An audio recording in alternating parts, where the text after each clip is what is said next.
So I didn't go all the way up and hit my head. I did float, and the women in front of us, they went out of their seats, hit their head on the thing. I went to Las Vegas to see David Blaine and Shin Lin. I like magic.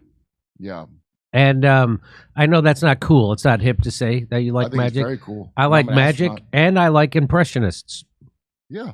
I'm about. I know it's not cool to say those things. I like them, but so on our flight out from Burbank Airport to Las Vegas, we're flying Southwest, and people are like, why are you flying Southwest? Because they have a direct flight. Why wouldn't I fly Southwest? You think they're worse than anybody else? But here we are. We had a near hit. Wow. We almost smashed into another plane. So I'm on the plane. This is the Daily Mail. They put this is their coverage of it. They have so Stef did a little video, and what happened was we're climbing. We get just above 10,000 feet, and all of a sudden it was like we were in free fall. So we were Katy Perry and Gayle King. We were in free fall. And then it stopped for about 4 seconds, and I was like, wow, that was a big bump. I thought it was because of the heat, and there was an air pocket or something, and we just dipped. And then we dipped again, and it lasted a while. It was what they call, I think it's called 0G. So you know how when you see guys in a space capsule, and they're floating around? Yes. Well, that's what was happening. Everything was just floating. I had my passport. That's my real ID in this pocket right here of this shirt. No, it was a different shirt. Anyway, and all of a sudden I see it floating in front of me. Yeah. And I'm like, oh, I better get that. I grab it. And it was at least 6 seconds. That's an eternity. I heard another guy say it was 10 seconds. It seemed like forever, like, oh, and the women in front of us, they didn't have their seatbelts on. I had mine on, but I have it on loose, so I didn't go all the way up and hit my head. I did float, and the women in front of us, they went out of their seats, hit their head on the thing, and two of the flight attendants were just about to do a drink service. Why do you have to have? It's a 40-minute flight, literally, from Burbank to Las Vegas. They got to give you a cup of water. Why can't everybody just sit down? Stop it. Why do they need alcohol for my next flight? What is stories? I don't know. It's like, what is? So anyway, this is the video that Daily Mail had. Stef had given permission for them to use. Here it is. You want to see it? Okay, just a few minutes ago, they got crazy turbulence on this flight. Like, Jimmy, have you ever had that experience before that? It turns out not turbulence. It was the pilot taking an aggressive move. Because there was another plane coming at us. That's what it was. There's a collision avoidance.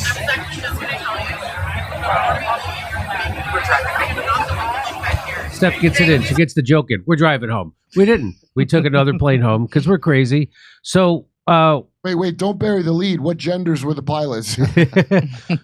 So, after this thing happened and everybody's shaking, I thought, who knew what was going to happen? The pilot comes out and said...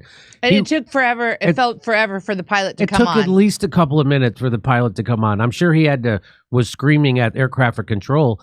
And he comes out and says, hey, I'm sorry about that. What happened was my collision avoidance system warning went off. And I had to take an aggressive move to avoid another plane. And I was like, are you kidding me? So here's how NPR... data from the live flight tracking website FlightRadar shows that Southwest Boeing made its ascent just before noon on Friday. At the same time, in the same airspace, a decommissioned Hawker Hunter. So these are defense contractors, and they're flying these planes from the 50s. I don't know why. I guess they're training somebody. They're training military people. I don't know why they're there, but that's what. And so they were going, okay, so the flight radar shows that the flight dropped from 14,100 feet to 13,600 feet. That's like astronaut So training. that's at least 500 feet. I saw other reports that we dropped 700 feet. I mean, it was just bam. And you were at 0G, and you were floating like you were an astronaut in a capsule. That's what it was like. And people were, I was freaked out. The woman behind us kept saying, oh my God! Oh my oh my God. And she was saying exactly, she was screaming what we all felt. And we could hear her. And the guy right beside me, he grabbed my arm while it was happening. I was in the middle seat. He grabbed my arm and then he looked at me after. He goes, oh, I'm so sorry. I'm like, oh, we're in it together. Yeah. Forget it. And the woman behind us yells, I want to get off, which I thought was funny. She said, I want to get off. Oh, okay. Wow. All right, sure. We'll just stop pull up next to the ladder, that 14,000-foot ladder, and we'll let you out. Hey, speak it, manifest it by speaking your truth. So this guy tweeted out, John Weissman, he said your crew did what they were supposed to do, and so your aircraft didn't get dangerously close to another. So he found this thing that tracks. It'll show you what the flight did. This is what it's supposed to show you anyway. So here's my flight that I'm on, and then all of a sudden here's asswipe coming out of here, and we're gonna hit. We're about to hit, and then all of a sudden my plane goes, "Rrr!" So that's when he does the dive. It was 2 dives. It was 1 dive and then another really more aggressive dive. And so that's it. You want to see it again? I'll show it to you one more time. It was scarier than you think. And Sounds terrifying. And when the pilot comes on and he said, hey, it was my collision avoidance, we almost hit another plane, I would rather he not said that and just said, yeah, we hit a pocket of air that happens very rarely. We're fine now. And then when we landed, he would have said, hey, guess what? We almost smashed it. Don't tell me while I'm up there. It was the longest 25 minutes to land in Las Vegas I'd ever experienced. It was very long. It was forever. And I actually, you go and you're in shock. Everybody was like in shock. We're giggling, we're relieved, but we cannot wait to land.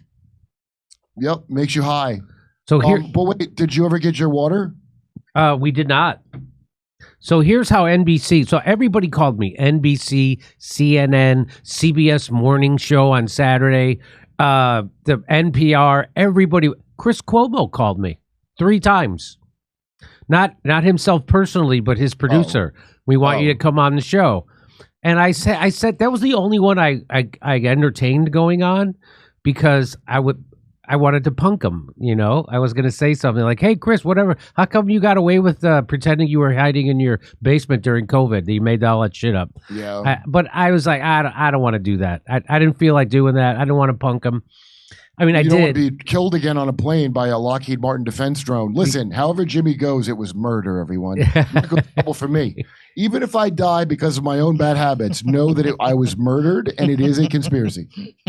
And so I just didn't do any. I didn't do any of the interviews. I have a PR guy now I'm working with to help promote the special that's going to come out. Hopefully it comes out this weekend. We're still waiting to hear final word whether Rumble is going to make it an exclusive to their viewers. And if they are or not, I hope they do because then it'll help me recoup some of the costs. I had to self-finance this special. Anyway, here's what, and by the way, and I'll see you this Sunday in Oxnard, by the way, at the Comedy Club in Oxnard, California, Levity Live. Go to jimmydore.com. And then we're going to be in Canada. We're going to be in Calgary. We'll be in Edmonton. We'll be in Vancouver. Go to jimmydore.com for a link for those tickets. Here's how NBC covered it. Hi. Tom, this happened at 14,000 feet as the Southwest plane was climbing out of the Burbank airport headed for Las Vegas. A source with knowledge of the event says a Hawker Hunter, a vintage British fighter plane, came... A Hawker Tua. That's what I keep thinking every time I hear him say that. It was a Hawker Tua. She's got an airline now. That's what I thought. Anyway... dangerously close to the Southwest plane, setting off collision warnings and forcing Southwest to take evasive action. Tonight, a pilot forced to make a dramatic dive mid-air to avoid a potential collision with another plane. I've never felt anything like that. And I turned to the people that I was flying with and I was like, I don't want to die. I was terrified. I thought this was it. So that's what they wanted me to do. They wanted me to do like these interviews and tell them that I was scared and whatever happened. And I was just like, you know what? I'm going to take a nap. And I went and I took a nap and they said, can you do it later? And I was like, no, I'm not doing this. And then I just hung out in Vegas. We went to dinner that night at Sinatra's at the Wynn. but this is how I go out. It happened on Southwest Airlines Flight 1496 from Burbank, Southern Cal to Las Vegas. Southwest says its pilots got 2 TCAS alerts, terrain collision avoidance systems, serious warnings that they could soon collide with another plane and must change their flight path immediately. The pilots climbed, then descended, according to the airline. Steve Ulazwis was on board. That there was this large drop. I want to say it lasted for 8 to 10 seconds. Just complete free fall. Yes. Was like out of my seat, body out of my seat. People were screaming. Just felt like pandemonium. 2 flight attendants are being treated for injuries. Ulazwitz says he saw one of them. She looked disoriented. Her hair was kind of all of a mess. She had an ice pack. And they sat her down at the front and gave her an ice pack. No passengers injured. The flight continued on to Vegas, where Southwest says it landed uneventfully. It's the latest close call in the skies. Just last weekend, this video from the North Dakota State Fair captured a Delta regional jet banking and diving to avoid an Air Force B-52. And on Monday, an Aeromexico plane landing in Mexico City narrowly avoided a collision with a Delta flight cleared to take off from the same runway. Tonight, Ulazwitz says he's just happy he's safely on the ground. Tom joins us again live. Tom, quite the moment when that plane landed in Las Vegas. Yeah, that's right. We're told that passengers all applauded the fact that they were on the ground safely and applauded the pilots who came out of the cockpit. And the pilots then were shaking the hands of the passengers as the passengers thanked them. The FAA. Yeah, I didn't see the guy shaking any hands. He was standing there. The pilot was standing there. And, you know, what are you going to say? Hey, thanks for, I'm glad you avoided it. I just wanted to get off there. And so we did. By the way, tells us it is investigating, Tom. It's investigating. And so guess what? Southwest contacted us to make sure. Oh, wait, they didn't. They didn't contact anybody. Southwest, nobody. Isn't that something? Turn Kurt up. They didn't contact anybody. Nothing. and so the Hawker 2 plane is now blaming air traffic control. Of course they're going to blame air traffic control. Of course they're going to do that. You know, one article that I read said that Hawker Hunter jet pilots, there's usually just one in that particular plane, only one pilot. And one article I read, they said that the Hawker Hunter pilots were saying that it's the controller's fault. And I'm like, pilots? So were there more than one pilot in that Hawker Hunter? Right. Is that, are there more Hawker Hunter planes that were in that vicinity? That's what I think. So I'm trying to figure out why that was described as Hawker Hunter pilots stated that it was ground control's fault.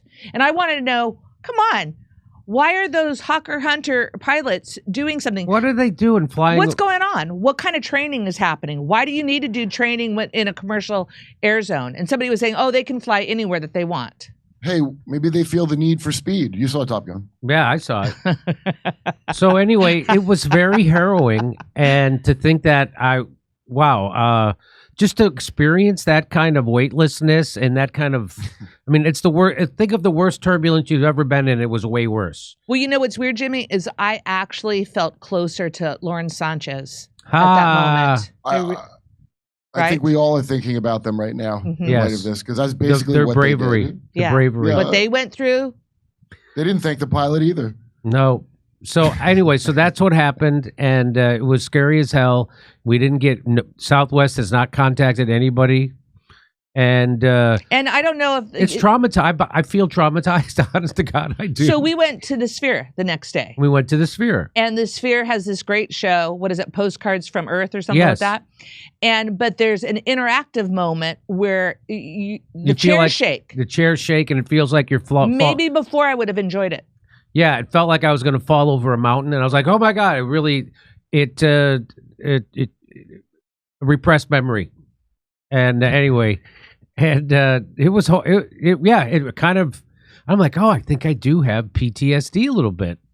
I have a little post-traumatic stress disorder because I can't even enjoy this movie and this like it's a big IMAX kind of a thing, and it makes you feel like you might fall. I'm like, ah, yeah, no, that's not good. Do you know that same day when I got that text? A guy jumped over the fence of my backyard. I don't know if he thought nobody lived here because it looks crazy. But I did chase him out with my Glock, and it was quite dramatic as well. And then we had to call the cops. Fucking nuts, dude. It's nuts here. You have a firearm? Oh yeah, the cop said you should get one because it's Yeah, I got you. All right. Yeah. Well, I'm glad that sounds like it's a separate segment. I don't know why you're jamming that in this segment, but same day. You think it's coincidence? It's the same day. The military sends a drone to get Jimmy Dore. Then a hobo jumps my fence. Yeah, maybe he was just on fentanyl meth, but I don't know. All right, so that's the story, and we'll see you Sunday in Oxnard, California. Come see us in Oxnard, California, Rutherford, New Jersey, Manhattan, New York, Edmonton, Calgary, Vancouver, Appleton, Wisconsin, Rosemont, and Chicago, Illinois. Go to jimmydore.com for a link for tickets.